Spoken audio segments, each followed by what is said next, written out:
यो 3 वर्षसम्म सबैतिर त्यो काई लागेको थियो। काई थाहा छ हैन? खिया लागेको थियो। अब त्यो खियालाई हामी बिस्तारै हटाउँदैछौँ, काई हटाउँदैछौँ, फेरि हामी हाम्रो दाँत माझ्दैछौँ, फ्रेस बनाउँदैछौँ, उत्साहित बनाउँदैछौँ। गनाएको थियो मुख, अब फेरि ब्रसिङ गरेर दाँतले हामी फ्रेस एयर हामी दिनेछौँ। अन्तर पार्टी सङ्घर्ष, पार्टीभित्रको अन्तर सङ्घर्ष, सही र गलत बीचको सङ्घर्ष। हामी कुनै व्यक्ति विशेषका विरुद्धमा लागेका होइनौँ। टुडी खेलमा पो जानुपर्ने होला जस्तो पनि लाग्न थाल्यो। सानो भएको छ यो हल। युवा सङ्घले आयोजना गर्ने कार्यक्रमको निम्ति ठुलो हलको आवश्यकता पर्छ। हामी सबै अत्यन्तै प्रफुल्लित छौँ, आनन्दित छौँ, हर्षित छौँ। पार्टी नेताहरू अगाडि बढ्नुहोस्, युवा तपाईँका साथमा छन् भन्नुहुन्छ। हामी पनि भन्छौँ युवासँग अगाडि बढोस्, हामी तपाईँका साथमा छौँ। तपाईँहरूको युवा जोसभन्दा हाम्रो जोस पनि कम छैन। कति दिन भोकै बसिएको छ यो आन्दोलनमा, क्रान्तिमा, यो अभियानमा। त्यसो हुनाले भोकको चिन्ता छैन, निन्द्राको चिन्ता छैन, ज्यानको प्रवाह छैन। त्यसो हुनाले हामी सबैको निम्ति अगाडि बढ्न पुरै तयार छ। तपाईँहरूको जीवन छ, अब हामी तपाईँलाई जिम्मा सुम्पिने हो। तर यो उमेरले मात्रै छेक्दो रहेनछ, किन कम उमेरका मान्छेले पनि गलत बाटो समातेर संसारलाई बर्बाद पारेका छन्। होइन, विचारै बिग्रिया छ, विचारै गलत छ। विचार गलत भएपछि व्यवहार पनि गलत हुन्छ। पुनर्जीवन दिनेछौँ, पुनर्ताजगी दिनेछौँ, नयाँ उत्साह दिनेछौँ, देशव्यापी रूपमा अघि बढ्नलाई प्रेरित गर्नेछौँ।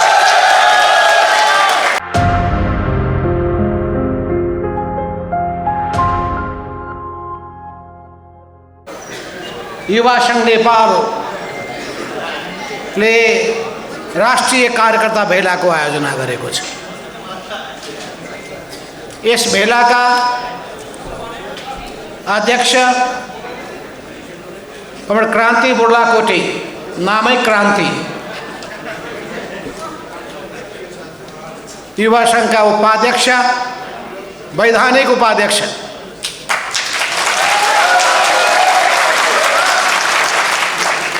र आजको यस बृहत कार्यकर्ता भेलामा नेपाल कम्युनिस्ट पार्टी एमालेका उपाध्यक्ष कमरेड युवराज गेवाली, त्यसै गरी सचिव कमरेडहरू योगेश भट्टराई, गोकर्ण विष्ट, अरू नाम छुट्नु होला भने को पाउनु। र त्यसै गरी अरू स्थायी कमिटीका सदस्य कमरेड रघुजी पन्त लगायत केन्द्रीय सदस्य सबै कमरेडहरू, माननीय सांसदज्यूहरू र पार्टीको विभिन्न जिम्मेवारीमा रहनुभएका सबै प्यारा कमरेडहरू र देशैभरिबाट यो आफ्नो कार्यकर्ता भेलालाई सफल बनाउनका लागि यहाँ उपस्थित भएका सम्पूर्ण युवा कमरेडहरू, तपाईँहरू सबैलाई सबैभन्दा पहिले नेपाली जनताको प्यारो पार्टी नेपाल कम्युनिस्ट पार्टी एमालेको तर्फबाट क्रान्तिकारी लाल सलामको अभिवादन गर्न चाहन्छु। उपस्थित कमरेडहरू, एउटा विषम परिस्थितिमा हामी यहाँ आज भेला भएका छौँ। तपाईँहरू सबैलाई अवगत भइसकेको छ कि नेपाल कम्युनिस्ट पार्टी एमालेको तर्फबाट हामीले बृहत राष्ट्रिय कार्यकर्ता भेलाको आयोजना यही 2077 साल चैत्र 4 र 5 गतेका दिनमा आयोजना गरेका थियौँ। त्यो कार्यकर्ता भेलामा हामीले एउटा अवधारणा पत्र प्रस्तुत गऱ्यौँ, बृहत छलफलहरू गऱ्यौँ र सबै समूहका विचारहरूलाई समावेश गरेर त्यो प्रतिवेदनलाई, अवधारणा पत्रलाई हामीले अन्तिम रूप दिइरहेका छौँ। धेरै राम्रा सुझावहरू आए, अनुभवका कुराहरू आए। ती सबै चिजहरूलाई त्यहाँ हामीले समेट्ने प्रतिबद्धता व्यक्त गरेका छौँ र त्यसै क्रममा हामीले केही प्रस्तावहरू पनि त्यहाँबाट पारित गरेका छौँ। राष्ट्रिय राजनीतिसँग जोडिएका, पार्टीसँग जोडिएका वा हाम्रो विदेश नीतिसँग जोडिएका विषयवस्तुसँग, जनताका समस्याहरू पीर मार्कासँग जोडिएका, सुशासनका विषयसँग जोडिएका यी सबै विषयवस्तुहरूलाई समेटेर हामीले एउटा प्रस्ताव पनि पारित गरेका छौँ। त्यो भेला अत्यन्तै उत्साहवर्धक रह्यो। सबैमा उत्साह र ऊर्जा प्रदान गरेर त्यो भेला सफलताका साथ सम्पन्न भयो। हामीले त्यो भेलाको बारेमा विस्तृत समीक्षा गर्ने भन्ने कुरा सोचेका छौँ।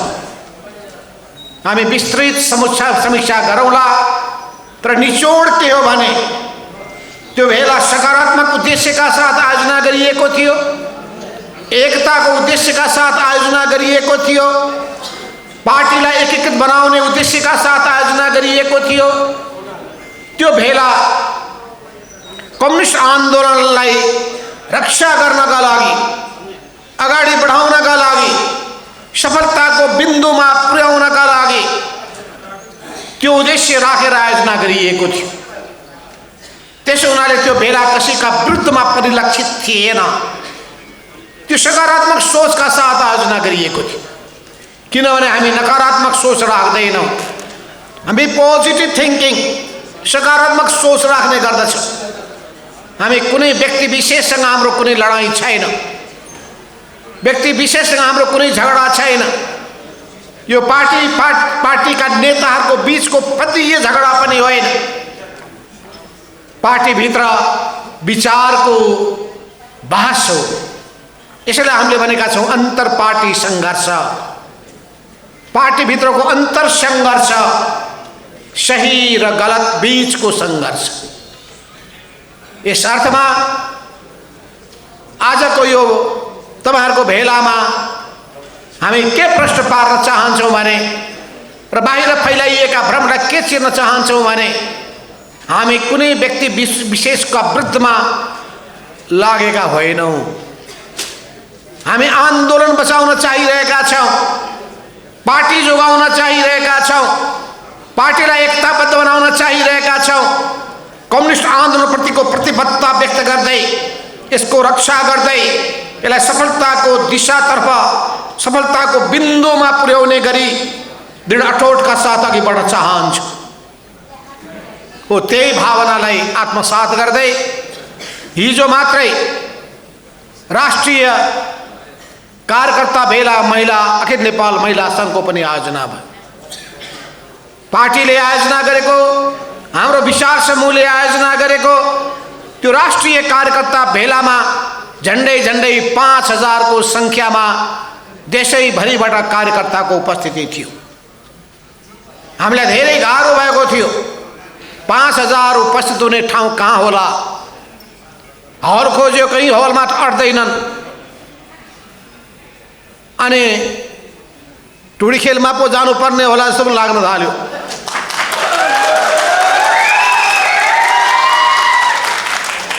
कार्यकर्ता हटाउने ठाउँै छैन काठमाडौँमा। त्यसपछि कोठामा मात्रै हामीले, हलमा मात्रै गर्न सकेनौँ, बाहिरको त प्राङ्गणमा नै हामीले व्यवस्थापन गर्यौँ। तर कसैलाई यो लागेन कि हामी हलभित्र छौँ कि बाहिर छौँ। यति राम्रो व्यवस्थापन गरिएको थियो। स्क्रिनमा हेर्ने मान्छेलाई लाग्यो त्यही सामुन्नेमा स्टेज रहेको जस्तो लाग्यो, हलभित्रै छौँ भन्ने लाग्यो। त्यस्तो स्थिति बहुत राम्रो व्यवस्थापन गरिएकोमा व्यवस्थामा जुटेका सबै साथीहरूलाई म धन्यवाद दिन चाहन्छु। यस अर्थमा त्यस ठाउँमा हामीले जुन गरेको कार्यकर्ता भेला सबै हिसाबले सफल भयो। जुन उद्देश्य लिएका थियौँ, राजनीतिक वैचारिक सोच, प्रष्ट सोचहरू सम्प्रेषण गर्न सकौँ, फैलाइएका भ्रमहरू चिर्न सकौँ, निराशालाई हटाउन सकौँ, उत्साह बढाउन सकौँ, नयाँ सङ्कल्प जगाउन सकौँ र आन्दोलनको दिशामा, सङ्गठनको नेतृत्वमा मार्क्सवाद लेनिनवादको मार्गदर्शनमा जनता बहुदलीय जनवादको मर्मर भावनालाई आत्मसात गर्दै अगाडि बढ्ने, समाजवादको दिशामा अगाडि बढ्ने यो सोचमा हामीले जुन हिसाबले त्यो भेलाको आयोजना गरेका थियौँ त्यो सबै हिसाबले सफल भयो। व्यवस्थापन पनि राम्रो थियो, व्यवस्थित थियो सबै व्यवस्थापन। सजिलो हुँदैन 5000 मान्छेको व्यवस्थापन गर्न, नाम टिपोट गर्न गाह्रो, को आए को आएनन् भन्ने कुराको हेक्का राख्न गाह्रो। स्वयंसेवकको रूपमा तपाईँ युवा सङ्घ साथीहरूले युवा सङ्घको तर्फबाट जुन सहयोग तपाईँहरूले पुर्याउनु भयो, स्वयंसेवकको रूपमा भूमिका खेल्नुभयो, तपाईँहरूमध्ये सहभागी पनि हुनुभयो। त्यसै गरी पार्टीका अन्य जनवर्गीय सङ्गठनको तर्फबाट पनि जुन हिसाबले त्यो भेलालाई सफल बनाउनका लागि अहोरात्र खट्नुभयो, विभिन्न कामहरूमा स्टेज बनाउनेदेखि लिएर सबै कामहरूमा त्यो अत्यन्तै प्रशंसनीय रह्यो। तपाईँहरू सबैलाई त्यसको निम्ति धेरै धेरै धन्यवाद दिन चाहन्छु, बधाई पनि दिन चाहन्छु। तपाईँहरूको मेहनत, तपाईँहरूको चाहना सफल होस् भन्ने तपाईँहरूको प्रयत्न सबै हिसाबले सफल भएको छ।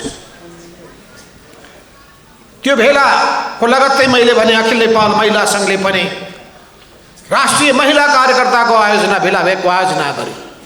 त्यो राष्ट्रिय महिला कार्यकर्ता भेलामा पनि झन्डै 2500को सङ्ख्यामा महिलाहरूको उपस्थिति थियो। उहाँहरूको निम्ति पनि समस्या, हल सानो भयो, भित्र अट्न सक्नु भएन, बाहिर बसेर कुराहरू सुन्नु पर्यो, कार्यक्रममा सहभागी हुनु पर्यो। र आज आएर म यहाँ हेर्दैछु यो हल पनि युवाहरूको निम्ति साँगुरो हुन पुगेको छ, सानो भएको छ यो हल। युवा सङ्घले आयोजना गर्ने कार्यक्रमको निम्ति ठुलो हलको आवश्यकता पर्छ। कमरेड नरेश साईसँग मैले कुरा गरेँ, उहाँले भन्नुभयो कि हामीले एउटा महत्त्वको एउटा सन्देश दिन खोजेका हौँ। राष्ट्रिय सभागृह अझै हाम्रो चाहना थियो प्रज्ञा प्रतिष्ठानको हल, तर त्यो प्याक भएको हुनाले, पहिले नै बुक भइसकेको हुनाले त्यहाँ हामीले गर्ने स्थिति भएन। त्यस हुनाले हामीलाई थाहा छ यहाँ सङ्ख्या निकै ठुलो सङ्ख्यामा उपस्थिति हुन्छ, 4000 5000 को उपस्थिति हुन सक्दछ। तर हामीले यो ठाउँबाट सन्देश दियौँ, देशभित्र पनि बाहिर पनि जाओस्, सन्देश जाओस्, यसको बेग्लै महत्त्व छ भनेर हामीले यहाँ योजना सेलेक्टेड हाम्रा युवा नेताहरूलाई बोलाएका छौँ, कार्यकर्तालाई बोलाएका छौँ भनेपछि आज तपाईँहरूको यो विशाल उपस्थिति देखेर हामी सबै अत्यन्तै प्रफुल्लित छौँ, आनन्दित छौँ, हर्षित छौँ। र तपाईँहरूले अर्को बहुत राम्रो पनि काम गर्नुभयो। कता पो बाहिर लाँदै हुनुहुन्छ भनेको त यति राम्रो ब्यालुनहरू सजाउनु भएको रहेछ। ब्यालुनमा सिङ्गै काठमाडौँ र नेपालले देख्ने गरी त्यहाँ लेख्नु भएको रहेछ राष्ट्रिय युवा सङ्घ नेपालको सन्दर्भमा तपाईँले जुन अभियानको चर्चा गर्नुभयो, त्यो सृजनात्मक सोचको निम्ति पनि तपाईँलाई धेरै धेरै धन्यवाद दिन चाहन्छु। र आजको यो भेलामा युवा सङ्घ नेपालको यो राष्ट्रिय भेलामा नेपाल कम्युनिस्ट पार्टी एमालेमा नेकपा एमालेमा भर्खरै प्रवेश गर्नुभएका युवा साथीहरू, जोश जाँगर उमङ्ग साथ यहाँ आउनुभएका सबै युवा साथीहरूलाई हार्दिक स्वागत गर्न चाहन्छु, बधाई दिन चाहन्छु। दृढताका साथ अगाडि बढ्नुहोस्। तपाईँहरूले भन्नुहुन्छ पार्टी नेताहरू अगाडि बढ्नुहोस्, युवा तपाईँका साथमा छन् भन्नुहुन्छ। हामी पनि भन्छौँ युवासँग अगाडि बढोस्, हामी तपाईँका साथमा छौँ। तपाईँ हामी हातेमालो गर्दै अगाडि बढ्नेछौँ। काँधमा काँध मिलाएर, कुममा कुम मिलाएर सँगसँगै अगाडि बढ्नका लागि हामी तयार छौँ। तपाईँहरूको युवा जोसभन्दा हाम्रो जोस पनि कम छैन।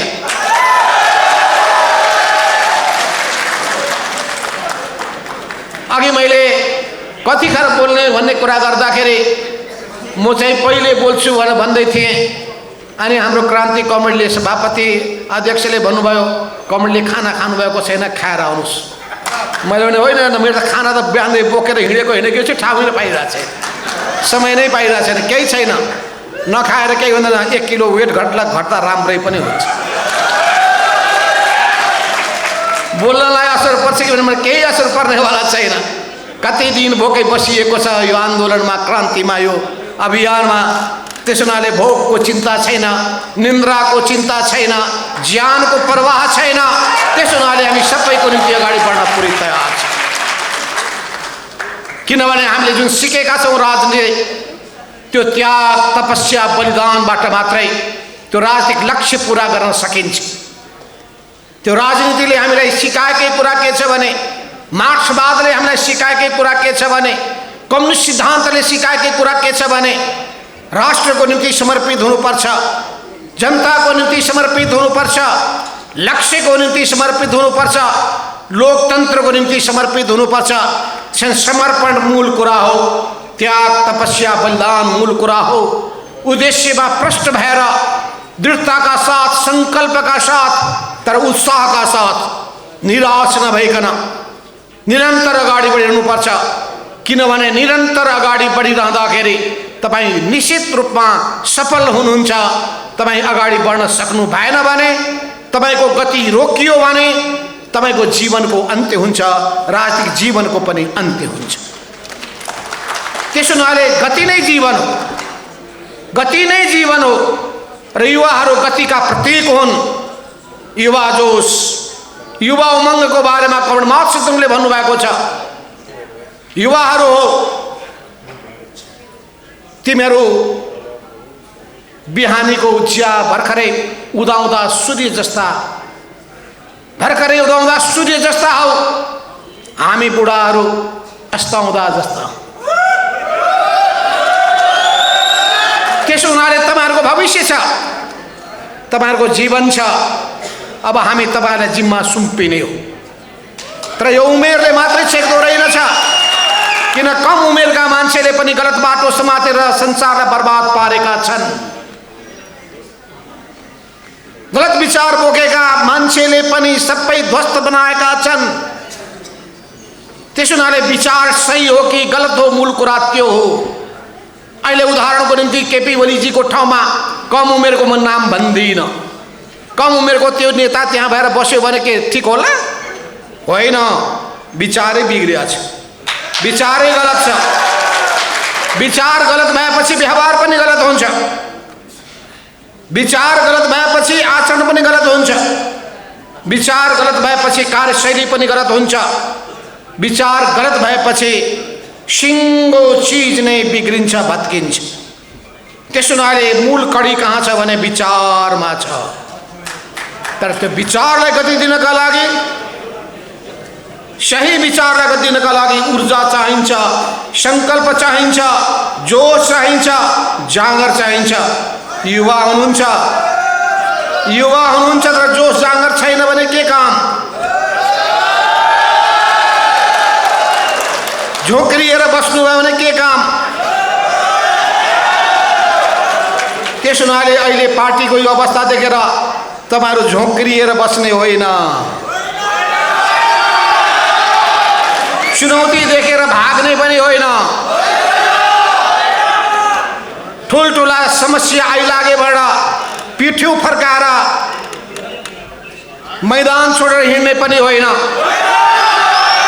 त्यसो हुनाले तपाईमा जस्तै हामीमा युवा सुलभ जोशको आवश्यकता छ। मेचीदेखि महाकालीसम्म हामी एउटा अभियान सुरु गर्न गइरहेका छौं। नयाँ उत्साहको अभियान, नयाँ जोशको अभियान, नयाँ वैचारिक अभियान र संगठन सुदृढीकरण गर्ने अभियान। यो अभियान अन्तर्गत हामी जिल्ला जिल्लामा जानेछौं। पार्टी जानेछ, पार्टी जानेछ, महिला संघ जानेछ, युवा संघ पनि जानेछ, विद्यार्थीहरू जानेछन्। सबै जनवर्गीय संगठनहरू आफ्नो आफ्नो योजना बनाएर गाउँ तहसम्म, टोल तहसम्म, वडा वडामा, बस्ती बस्तीको तहसम्म जानेछन्। सबैलाई जगाउनेछन्, उत्साहित गर्नेछन्, राजनीतिमा आकर्षित गर्नेछन्, हाम्रो पार्टीमा तान्नेछन्, कम्युनिस्ट पार्टीतर्फ आकर्षित गर्नेछन्। कम्युनिस्ट विचारप्रति, सिद्धान्तप्रति, पार्टीप्रति जनतालाई उत्साहित बनाउनेछन्। पार्टी विरोधी कम्युनिस्ट विरोधी विचारलाई परास्त गर्नेछन्। किनभने हाम्रो समाजमा अहिले पनि कम्युनिस्ट विरोधी विचार पनि छ, प्रतिगामी विचार पनि छ, प्रतिक्रियावादी विचार पनि छ, प्रतिक्रियावादी विचार बोकेको सङ्गठन पनि छ। तिनीहरूसँग हाम्रो प्रतिस्पर्धा हुनेछ। सँगसँगै पार्टी कम्युनिस्ट आन्दोलनमा रहेका गलत विचार प्रवृत्ति बोकेकाहरू पनि छन्, त्यस्ताका विरुद्धमा पनि सङ्घर्ष गरिनेछ। तर सँगसँगै जो साथमा छन्, सकारात्मक सोच राख्दछन्, लोकतन्त्रको पक्षमा उभिएका छन्, प्रतिगमनको विरुद्धमा उभिएका छन्, प्रतिगमनकारी कामको विरुद्धमा उभिएका छन्, उनीहरूसँग हामी हातेमालो गर्दै पनि अगाडि बढ्नेछौँ। जो कम्युनिस्ट पार्टीमा आन्दोलनमा जुटेका छन्, कम्युनिस्ट पार्टीलाई अगाडि बढाएर लान चाहन्छन्, तिनीहरूसँग हातेमालो गर्दै पनि अगाडि बढ्नेछौँ। किनभने हामी सानो चित्तका छैनौँ, हाम्रो मन सानो छैन, चित्त सानो छैन, सानो घेरामा सोच्दैनौँ। फराकिलो नजरले सबैलाई समावेश गर्ने गरी, सबैलाई समाविष्ट गर्ने गरी हामी जानेछौँ। त्यसो हुनाले भर्खरै प्रवेश गर्नुभएका युवा साथीहरू यतिले चित्त नबुझाउनुहोस्, अझै ल्याउनुहोस्, अझै धेरैभन्दा धेरैलाई युवाहरूलाई तान्नुहोस्, महिलाहरूलाई तान्नुहोस्, विद्यार्थीहरूलाई ल्याउनुहोस्, किसानलाई ल्याउनुहोस्, मजदुरलाई समेट्नुहोस्, बुद्धिजीवीहरूलाई समेट्नुहोस्, समाजका सबै वर्ग तह र तबकाका मानिसहरू यी सबैलाई समेट्नुहोस्। यसै सिलसिलामा आज यो युवाहरूको राष्ट्रिय भेलाको आयोजना गरिएको छ। यसपछि 10 गतेका दिनमा अन्य राष्ट्रको तर्फबाट राष्ट्रिय विद्यार्थी भेलाको पनि आयोजना हुन गइरहेको छ। आज मुस्लिम इतिहास सङ्गठनका कमरा आउनुभएको थियो।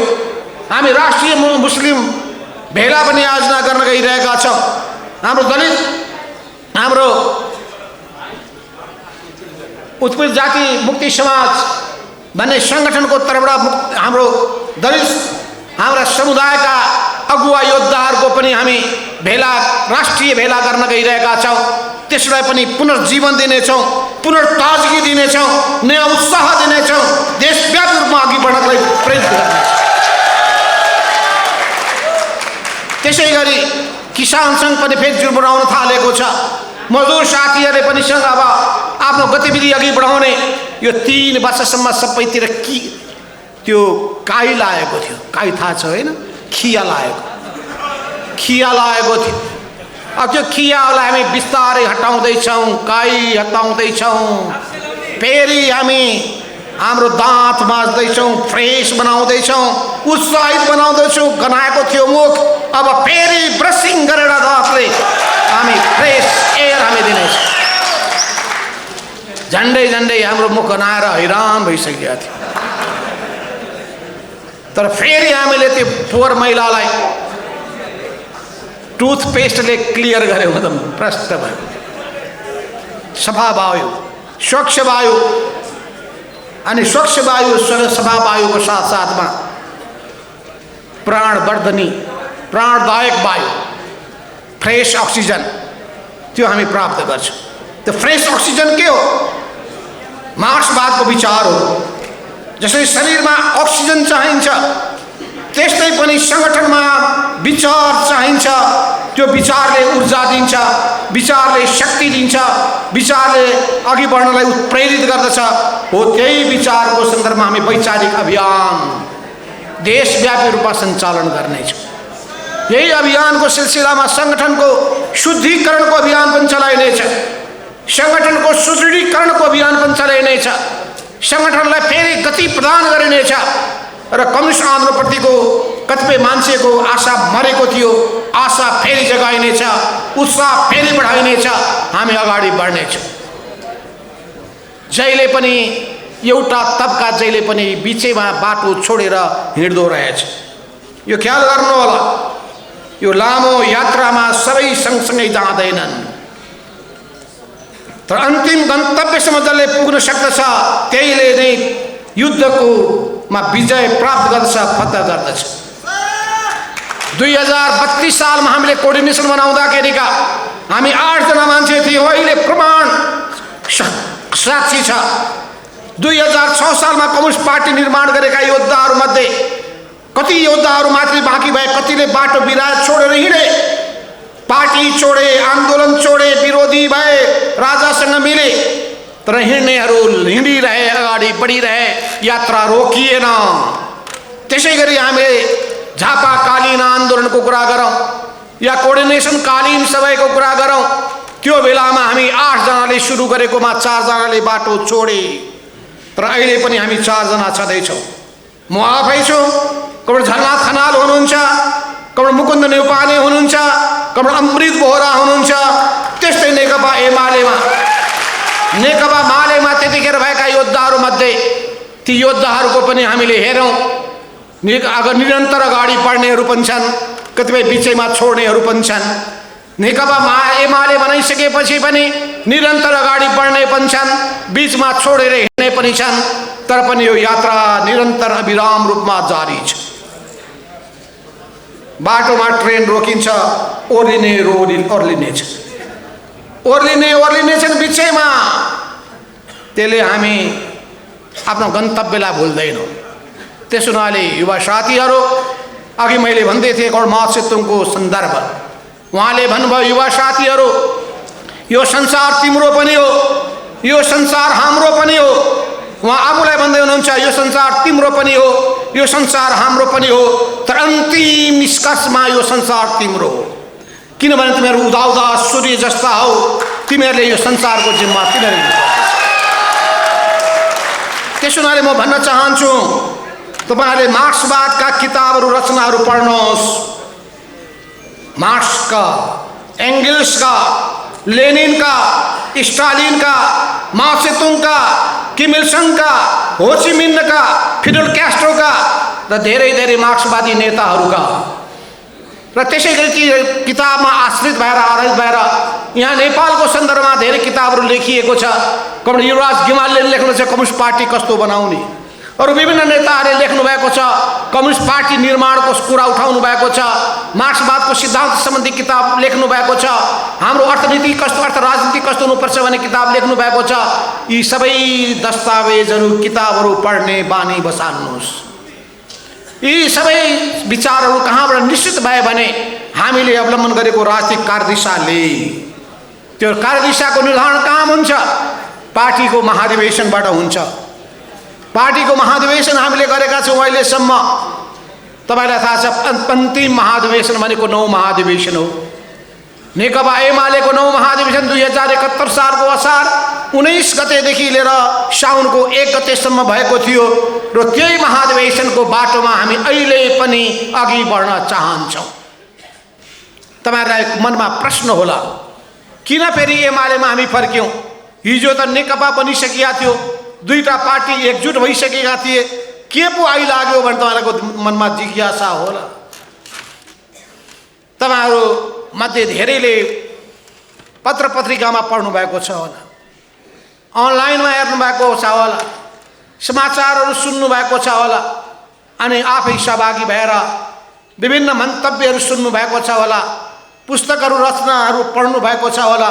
तपाईलाई थाहा भइसकेको छ कि 2071 सालमा नेकपा एमालेको 9 महाधिवेशन भइसकेपछि 2075 सालको जेठ 3 गतेका दिनमा मदन भण्डारीको जन्मदिनको उपलक्ष्य पारे उहाँको के भन्छन् स्मृति दिवसको उपलक्ष्य पारेर ठ्याक्क जेठ 3 गतेका दिनमा हामीले देशका दुईटा ठुला कम्युनिस्ट पार्टीलाई एकताबद्ध गरेका थियौँ। नेकपा एमाले अगाडि बढ्यो, त्यसले अर्को एउटा घटक आयो जो त्यतिखेर चौथो महाधिवेशन 31 सालदेखि सुरु भएको चौथो महाधिवेशन, मोहन विक्रमजी त्यसको नेता, अनि त्यसपछि अगाडि बढ्दै अनि हर्क भक्तबहादुर श्रेष्ठ, निर्मल लामा जस्ता योद्धाहरू हुँदै अनि पछि पुष्पकमल दाहाल, यी उहाँको नेतृत्वमा जनयुद्ध भयो 10 वर्षसम्म।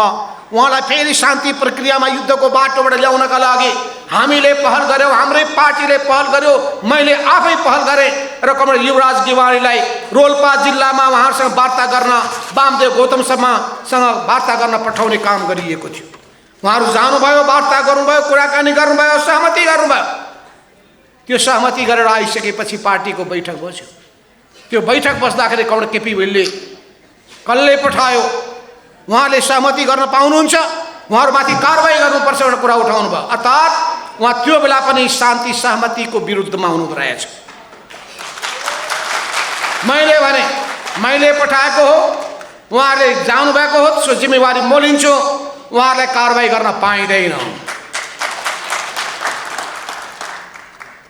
पार्टीले त्यतिखेर जिम्मा दिएको थियो, पार्टी महासचिवलाई जिम्मा दिएको थियो। सङ्कटको बेलामा ज्ञानेन्द्रको तानाशाहीको रजगज चलिरहेको बेलामा, चुनौतीको बेलामा कस्तो गाह्रो थियो होला कल्पना गर्नुहोस्। प्रत्येक नेताहरूलाई थुनामा राखेको थियो, घरभित्र कैद गरेको थियो, प्रहरीको शिविरमा राखिएको थियो। हामी सबै सङ्घर्षको मैदानमा उत्रियौँ। तपाईहरुमध्ये धेरै योद्धाहरूले सहभागिता जनाउनु भएको थियो होला।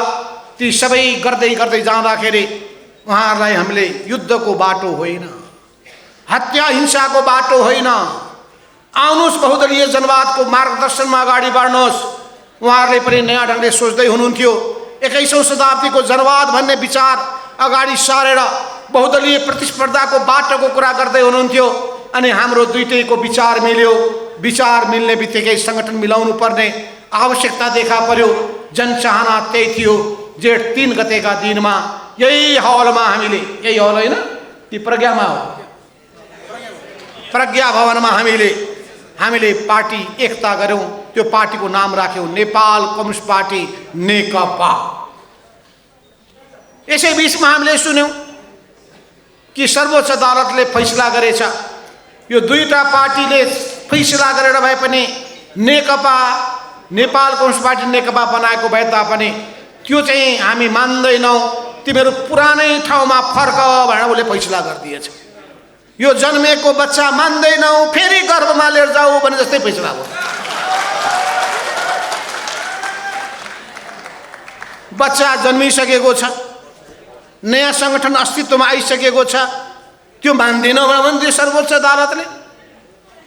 अब हामीले असहमति भए पनि सर्वोच्चको फैसला लागू गर्दिन भन्न मिलेन।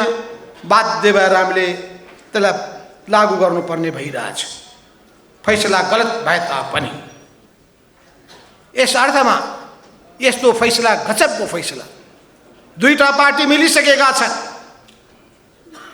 दुईटा पार्टी मिलिसकेको निम्ति निर्वाचन आयोगले हामीलाई दिइसकेको छ, वैधानिक मान्यता दिइसकेको छ, नेपाल राजपत्रमा प्रकाशित भइसकेको छ।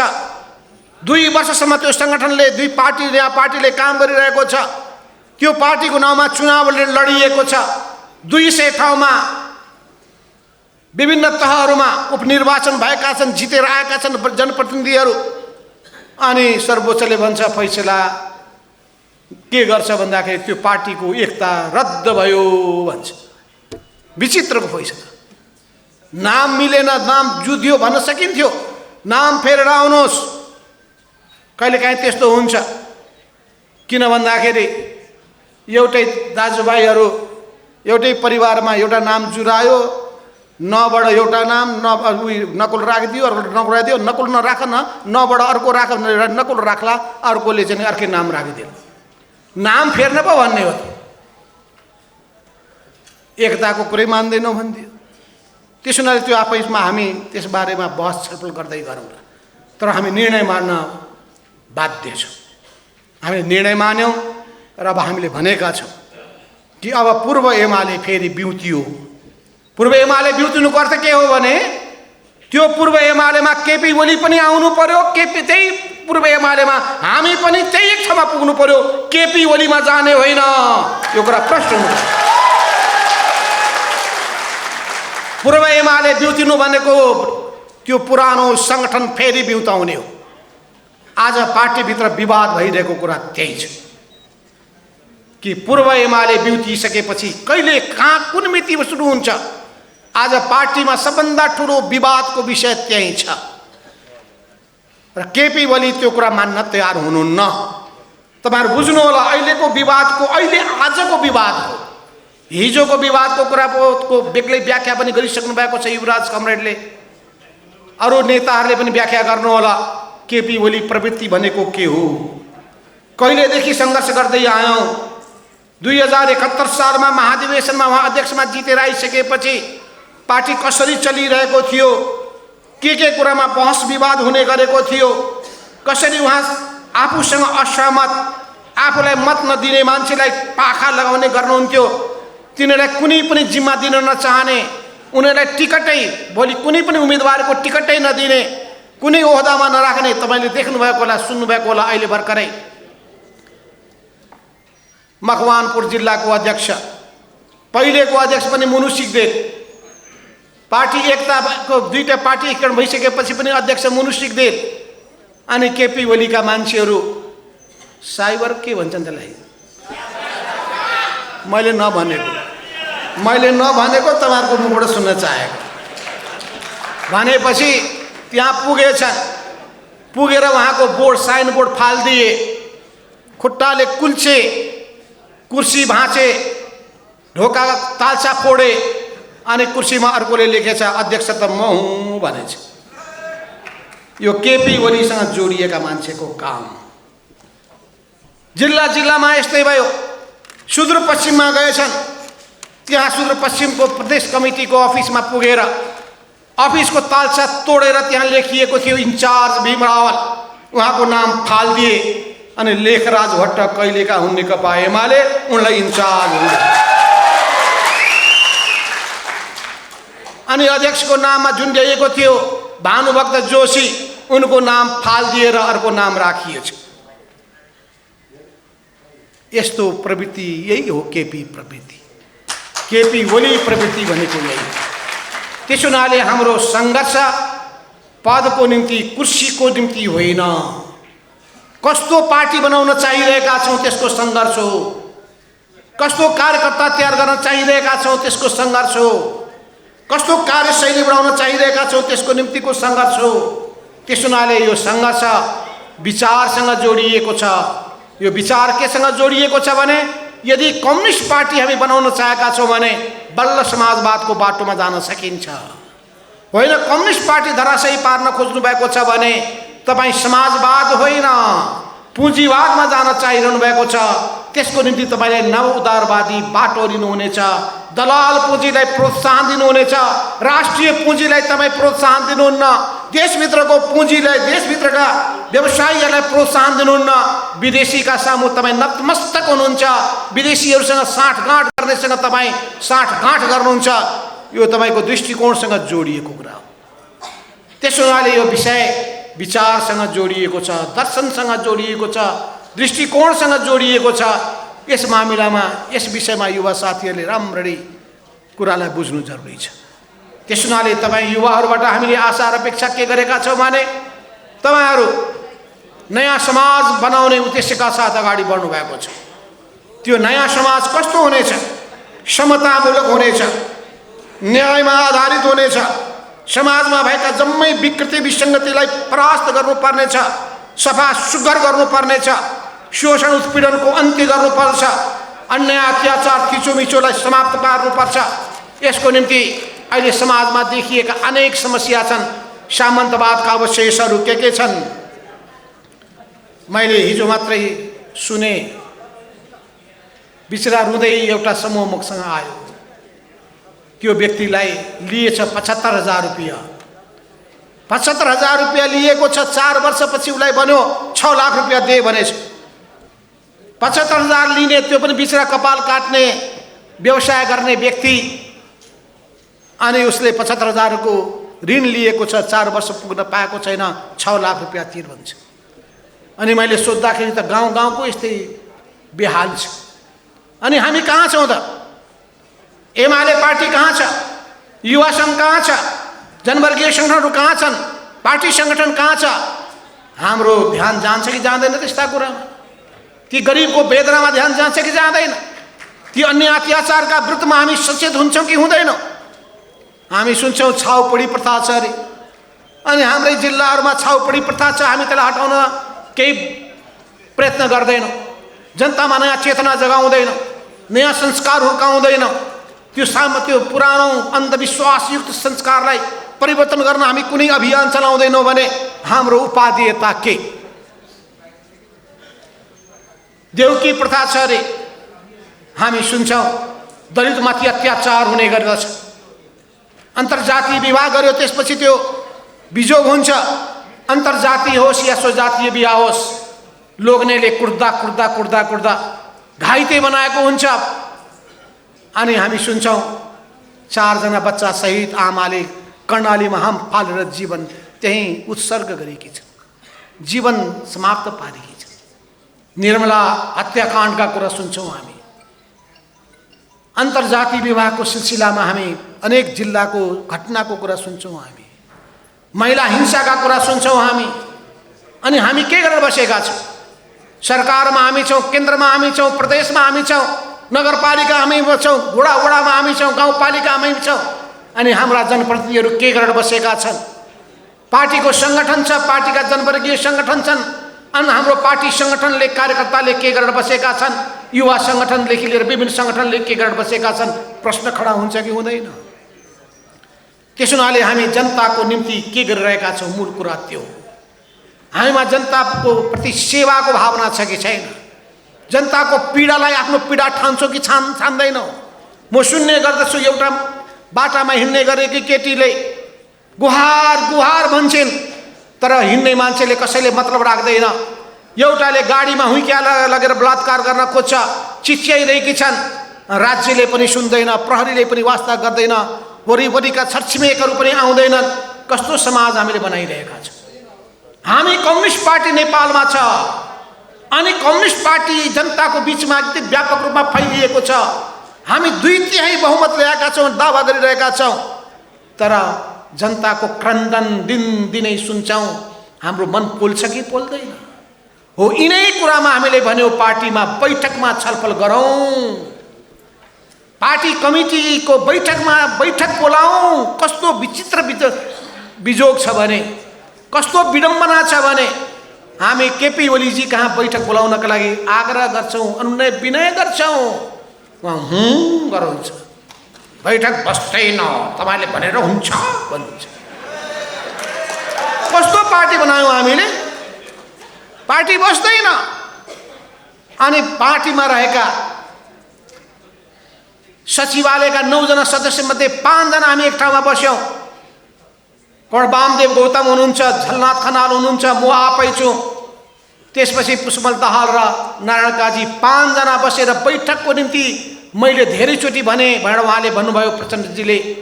उहाँले भन्दाखेरि केपी ओलीजी म बैठक बोलाउँदिनँ भनेपछि म कार्यकारी अध्यक्ष बैठक बोलाउँछु भनेपछि जुन दिन बैठक बोलाउनुहुन्छ पार्टी फुटेको घोषणा गरिदिन्छु। त्यसपछि 5 जनाले कागज चिठी लेखेर हामीले पठाउनु पर्यो। चिठी लेखेर पठाउँदाखेरि उहाँले भन्नुभयो म त्यसमा तोक लगाइदिन्छु। पार्टीमा तोक लाग्छ? यो सरकारी अफिस हो? भने यस्ता कथा र व्यथाका कुरा त धेरै छन्। यो पछिल्लो कुरा यस्तै हो, 71 साल पनि पछि पनि त्यस्तै हो। 3-3 महिनामा बैठक बस्नु पर्ने, 1.5 वर्षसम्म बैठक बस्दैन, 1.5 वर्षसम्म बैठक बस्दैन। सहमति एउटा हुन्छ, काम अर्कै हुन्छ, एकलौटी ढङ्गले उहाँ काम गर्नुहुन्छ। हो, यी सबै चिजबाट हामी आजित भएर हामीले उहाँका विरुद्धमा आवाज उठाएका हौँ। के हाम्रा यी आवाजहरू नाजायज छन्? यी हामीले उठाएका कुराहरू के गलत छन्? गलत छन् भने हामी सिर निहुराएर स्वीकार गर्नेछौँ। जायज छ भने तपाईँहरूको साथ चाहिन्छ, तपाईँहरूको साथ चाहिन्छ, सहयोग चाहिन्छ, समर्थन चाहिन्छ। त्यसो हुनाले हामी न्यायको पक्षमा उभिएका छौँ। हामी न्याय र सत्यको पक्षमा उभिएको हुनाले जब केपी ओलीजीले एकलौटी रूपमा, त्यो पनि क्याबिनेटका मेम्बरलाई थाहा नदिइकन संसद विघटन गर्नुभयो, संविधानमा नलेखिएको अधिकार उहाँले प्रयोग गर्न थालेपछि हामीले भन्यौँ यो संवैधानिक कु हो, यो गलत हो। यो संविधानले कुनै प्रधानमन्त्रीलाई मन परी ढङ्गले संसद विघटन गर्ने अधिकार दिएको छैन भन्दाखेरि उहाँले सुन्नु भएन। त्यस बापत देशव्यापी आन्दोलन भयो, सङ्घर्ष भयो, जनता परिचालित भए, विभिन्न पार्टीहरू सङ्घर्षको मैदानमा उत्रिए, नागरिक समाज मैदानमा उत्रियो, बुद्धिजीवी समुदाय नागरिक सङ्घर्षको मैदानमा उत्रियो, मिडिया सबै त्यसमा लागे। सर्वोच्च अदालतले त्यस बेलामा सही निर्णय गरेको थियो, संविधानलाई बिउताइदियो, मरेको प्रतिनिधि सभालाई फेरि अमृत जल छड्के सर्केर पुनर्जीवन दियो। त्यो अवस्थामा आज हामी यी सबै कुरालाई महसुस गर्नुहोला। हाम्रो प्रधानमन्त्रीको पदमा रहनुभएको अध्यक्षको भूमिका निर्वाह गर्नुभएका केपी ओलीजीले भनेको ठानेको त अहिलेसम्म पनि उहाँ चेतने कुनै लक्षण देखिँदैन। उहाँ चेतिने कुनै लक्षण देखिँदैन। हामीले भन्यौँ अब के अब पार्टी फेरि बिउतियो भने अब जाने कसरी? हामीले त्यो बेलामा 6 वटा कुरा राख्यौँ। तपाईँलाई ध्यान हो, म आकर्षित गर्न चाहन्छु। 6 वटा कुरा। पहिलो कुरा, पूर्व एमालेको अन्तिम समयको जुन सङ्गठन छ, संरचना छ, पदाधिकारी छन्, सदस्य छन्, त्यसलाई यथावत रूपमा कायम राख्नुपर्छ। त्यहीबाट सुरु हुनुपर्छ। हामीले मेरो तेरो भनेका होइनौँ। ठिक छ, यहाँको अध्यक्ष को हुनुहुन्छ? अध्यक्ष बाहिर बसे हुन्छ नि त। अहिले पनि बोलाउनु भएको रहेछ, अध्यक्षलाई आउनुहोस्, अध्यक्षता गर्नुहोस्। बोलाएको होइन? नआइसकेपछि उपाध्यक्षले जिम्मेवारी पुरा गर्ने कि नगर्ने? युवा सङ्घको महासचिव हुनुहुन्छ हाम्रो नरेशजी, उहाँले कतिचोटि भन्नुभयो, जब कुरा नसुनिसकेपछि के चुप लाएर बस्ने हामी? उहाँहरू बैठकको सामना गर्ने आँट छैन, बैठकको पनि सामना गर्न चाहनुहुन्न र उहाँहरूले बैठक बस्नका लागि त्यतिखेर भएको केन्द्रीय कमिटी जुन हो, त्यो केन्द्रीय कमिटीको बैठक बोलाउने आँट नगरेको कारण के होला? तपाईँको मनमा जिज्ञासा यही छ होला। कारण के हो थाहा छ? किन त्यो केन्द्रीय कमिटी 9 महाधिवेशन निर्वाचित गरेको केन्द्रीय कमिटीमा 15 जना मध्ये 5 जना केपी ओलीको साथमा छन्, 10 जना हाम्रो साथमा हुनुहुन्छ। केपी ओली 1 जना, महासचिव ईश्वर पोखरेल 2 जना, विष्णु पढ्लुप महासचिव 3 जना र 2टा सचिव पीएस गुरुङ र त्यसपछि अर्को प्रदीप गेवाली 5 जना मात्रै। हामीसँग भएकामा 10 जना को हुनुहुन्छ? 2टा वरिष्ठ नेता जेएन कमरेड र म भइहाले। त्यसपछि वामदेव कौडले पनि केपी कौडको विरोध गर्नुभएको छ, उहाँ उपाध्यक्ष। अनि युवराज गेवाली उपाध्यक्ष, अष्टलक्ष्मी साकी उपाध्यक्ष, भीम रावल उपाध्यक्ष, उपमहासचिव घनश्याम भूषाल, सचिव योगेश भट्टराई र गोकर्ण विष्ट र भीम आचार्य। यी सबै सङ्ख्या जोड्नु 10 जना हुनुहुन्छ। त्यसो हुनाले उहाँहरू पदाधिकारीको सामने पनि बस्न चाहनुहुन्न, सचिवालयको बैठकमा पनि आउन चाहनुहुन्न। स्थायी कमिटी बोलायो भने स्थायी कमिटी 22 जनाको छ, 12 जना हाम्रो पक्षमा छन्, केपीको पक्षमा 10 जना छन्। त्यसको पनि सामना गर्ने आँट छैन। पोलिट ब्युरो बोलाउनुहोस् भन्यो भने पोलिट ब्युरो बोलाउनु न, किनभने पोलिट ब्युरोमा 25 जना हाम्रो पक्षमा छन्, 20 जना उहाँको पक्षमा छन्। त्यसो भए पोलिट ब्युरोको पनि सामना गर्ने आँट छैन। केन्द्रीय कमिटी पनि बोलाउनु न, किनभने केन्द्रीय कमिटीमा उहाँको 90 जना छन्, हाम्रो 97 जना छन्। त्यसो भए त्यसको पनि सामना गर्ने उहाँको आँट छैन। त्यसो हुनाले उहाँ के गर्नुहुन्छ भने हिँड्दा हिँड्दै अधिकारै नभएको पार्टीको विधानमा संशोधन गरियो अनि कसैलाई सूचना नदिकन बालुवाटारमा केन्द्रीय कमिटीको विशेष बैठकको आयोजना गरियो। 23 जना मान्छेलाई केन्द्रीय कमिटीमा थपियो। उहाँको घोषणालाई हामीले शिर निहुराएर स्वीकार गर्नुपर्ने। उहाँले आफूलाई अनि त्यस्तो हुन्छ, पार्टीमा प्रवेशै नगरेका पूर्व माओवादीका मान्छेहरू कहिले पार्टीमा प्रवेश गरे? प्रवेशै गरेका छैन भने त्यो मान्छे केन्द्रीय कमिटीको सदस्य हुन सक्छ? सोझै उहाँले केन्द्रीय कमिटीको सदस्य 23 जनालाई थपिदिनु भयो। किन 23 जना सदस्य सङ्ख्या त देखाउन सकिने हो नि, बहुमत मेरो पुग्यो। 23 जनाले पुगेन भने उहाँले रातारात घोषणा गर्नुहुनेछ, अब केन्द्रीय कमिटीको सदस्य सङ्ख्या 556 भयो। 556 मा पनि कतै माधव नेपालले सङ्ख्या बढाउने हुन् कि अब 1179 भयो भन्न भेट्छ। 1179 नपुग्ने भएपछि 1501 भयो भन्न भेट्छ। 1501 ले पनि पुगेन, 2501। अनि यहाँ गोर्खा भर्तीमा खोल्दाखेरि के हुन्छ? अनि बाटा बाटामा मान्छेलाई खोज्छन्। त्यस्तै यहाँ टिकट लिकन केन्द्रीय सदस्य बन्न आओ भन्दै डमरु बुझाउँदै खोजी जाँदैछ। त्यो केन्द्रीय कमिटी हो? त्यो पार्टी हो? त्यसो हुनाले हाम्रो लडाइँ के हो भन्दाखेरि पार्टीलाई पार्टीको रूपमा अगाडि बढाउँ, विधानको आधारमा अगाडि बढाउँ। विधानले के भन्छ भने प्रत्येक व्यक्ति पार्टीको कमिटीको मातहतमा हुन्छ। अध्यक्ष होस् या जुनसुकै पदाधिकारी होस्, ऊ कमिटीको मातहतमा हुन्छ, संगठनको मातहतमा हुन्छ। पहिलो सिद्धान्त हो। केपी कमरेडले त्यो सिद्धान्त मान्नुहुन्छ कि मान्नुहुन्न? प्रश्न त्यो सिद्धान्त मान्नुहुन्न भने अनि कसरी सँगै जान सकिन्छ? तर हामी सँगै जाने पक्षमा छौँ। हामी केपी ओलीसँग छुट्टिने पक्षमा छैनौँ। त्यत्रो लामो समयको माया प्रीति कहाँ एक रातमा सिद्धिन्छ? केपी ओलीसँगको मेरो माया प्रति 48 वर्ष 49 वर्ष भइसक्यो, थाहा छ?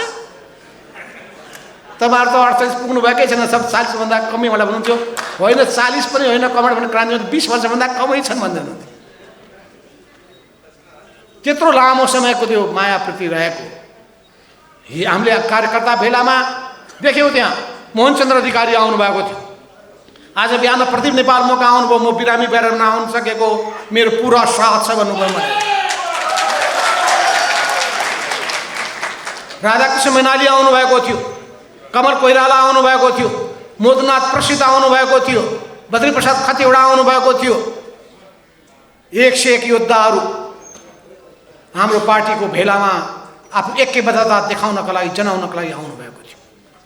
ती योद्धाहरू, ती पुराना शीतल झा, राम अवतार पासवान जस्ता व्यक्तिहरू, ती 101 योद्धाहरू जो सँगसँगै हामीसँग त्यो बेलादेखि, त्योभन्दा पहिलेदेखि लागेका योद्धाहरू, पुराना पिँढीका केशरमणि पोखरेलदेखि लिएर धेरै धेरै योद्धाहरूको त्यहाँ उपस्थिति रहेको थियो।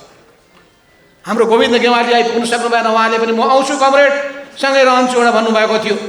भनेपछि पुराना चाहे एकीकृत पार्टीको त्यो बेलामा नेतृत्व गरेका योद्धाहरू होस्, चाहे पार्टी विभाजन भइसकेपछि विभिन्न समूहमा, मनमोहन समूहमा, पुष्पलाल समूहमा आबद्ध भएका योद्धाहरू हुनुहोस्, चाहे पछिल्लो कालमा कोर्डिनेसनसँग, झापा आन्दोलनसँग जोडिएका योद्धा हुनुहोस्, कोर्डिनेसन कालसँग जोडिएका योद्धाहरू हुनुहोस्, ती सबै कालका पुराना अत्यन्तै स्थापित नेत्र घिमिरेका श्रीमती, तपाईँलाई थाहा छ उहाँ पनि हामी सँगसँगै हुनुहुन्थ्यो। उहाँका परिवारजनहरू सब हामीसँग छ। भनेपछि त्यसो हुनाले हामी एक्लै छैनौँ। हामी सही ठाउँमा छौँ, सही विचारमा छौँ। हामी पार्टीलाई एकताबद्ध बनाएर लान चाहन्छौँ, आन्दोलनलाई एकताबद्ध बनाउन चाहन्छौँ। तर केपी ओलीको यी प्रवृत्तिमा सुधार होस् भनेर पहिलो कुरा भन्यौँ।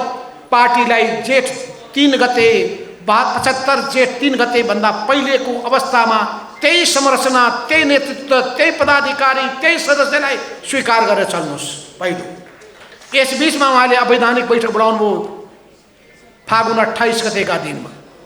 फागुन 28 गतेको बैठक हामी कसैलाई थाहा छैन, हामी कसैलाई थाहा छैन, सूचना छैन। अनि यस बिचमा उहाँले फोन गर्नुभयो, कमरेड भेटौँ हामी भन्नुभयो। भेट्ने भने मैले, किन अध्यक्षको काम हो। मलाई अरूले भने तपाईँ फोन गर्नुहोस् भने म फोन गर्दिनँ भने। म अध्यक्ष भएको भए फोन मात्रै, म त घरमै जाने थिएँ। म ढोका खोलेर बेडरुममा पसेर कमरेड किन रिसाउनु भयो भनेर यसो गाला मुसार्ने थिएँ। फकाउन त म जान्दछु नि, उहाँको काम होइन। अध्यक्ष भइसकेपछि अध्यक्ष भनेको गार्जियन पनि हो। तपाईँहरू पनि गार्जियन भएपछि ख्याल गर्नु होला है युवा सङ्घ नेता। तर रिसाइहाल्यो भने नझोकिनु होला, फकाएर लानु होला। गार्जियनको काम नै हो अरूलाई फकाउने, मिलाउने, समेट्ने, ल्याउने। अरू त झोकिन्छन्, सिकाउनु पर्छ, झोकिनु हुँदैन भन्दै। त त्यसो भएको हुनाले उहाँले भन्नुभयो भेट्ने भने। उहाँले बालुवाटारमा आउनुपर्छ भने म बालुवाटारमा जान्न भने। अनि म पनि बाहिर निस्किन मिल्दैन भन्नु। अनि तपाईँ बाहिर निस्किन मिल्ने, म बाटोबाट जान्न, सुन भेट हुँदैन, ठिकै छ धन्यवाद भनिदियो। होइन होइन भेटौँ भनेपछि ठिक छ पार्टी अफिसमा भेटौँ भने। पार्टी अफिसमा हामी गयौँ। अनि मैले भने म एक्लै भेट्दैन। किन एक्लै भेट्दिनँ भन्दाखेरि म एक्लै भेटेँ भने उहाँले के भन्नुहुन्छ थाहा छ प्रचार? माधव नेपालले त एक्लै मलाई मेरो ज्यान बचाइदिनुहोस्, मलाई उपाध्यक्ष बनाइदिनुहोस्, अध्यक्ष बनाइदिनुहोस् है भनेर, एकचोटि प्रधानमन्त्री बनाइदिनुहोस् न मलाई भनेर उहाँले गिरेर आउँदै हुनुहुन्थ्यो, आँखा आँसु झार्दै हुनुहुन्थ्यो भनेर। त्यही गीत त्यसो हुँदैन। मैले भने म साथमा लिएर आउँछु। त्यसै 5 जना योद्धाहरूलाई एकसाथ, यहाँ सुरेन्द्र पाण्डे यहीँ हुनुहुन्छ, अरू मसँग जाने हाम्रो गोकर्ण कमरेड पनि यहीँ हुनुहुन्छ, रघुजी पन्त पनि यहीँ हुनुहुन्छ। हामी सबै हामी साथमा गएका थियौँ। भीम रावल हुनुहुन्छ र अर्को घनश्याम भुषाल हुनुहुन्छ। सबै हामी साथमा गएका थियौँ र उहाँहरू हामी सबै अन्तमा निष्कर्षमा के पुग्यौँ भने उहाँ कुनै कुरामा सहमति गर्ने पक्षमा हुनुहुँदो रहेनछ।